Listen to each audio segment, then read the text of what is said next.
సర్ప్లేస్తో vote చోరీకి పాల్పడిన కమలం పార్టీ ఇప్పుడు సీట్ చోరీ చేసే ప్రయత్నం చేస్తుంది.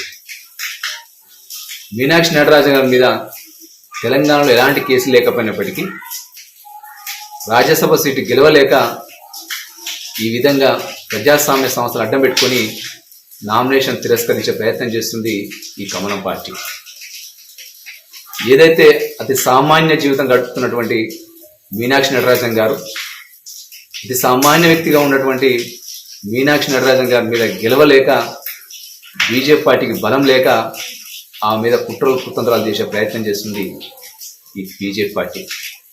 ఈ విధంగా ప్రజాస్వామ్యం మీద దాడి చేయడం అంటే ప్రతిపక్షాల గొంతు నొక్కడమే, ఇక ముఖ్యంగా ప్రజల గొంతు నొక్కడమే.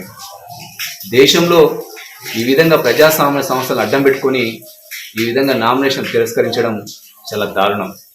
ప్రతి ఒక్కరూ ప్రజాస్వామ్యవాదులు దీన్ని ప్రతి ఒక్కరూ ఖండించాల్సిన అవసరం ఉంది.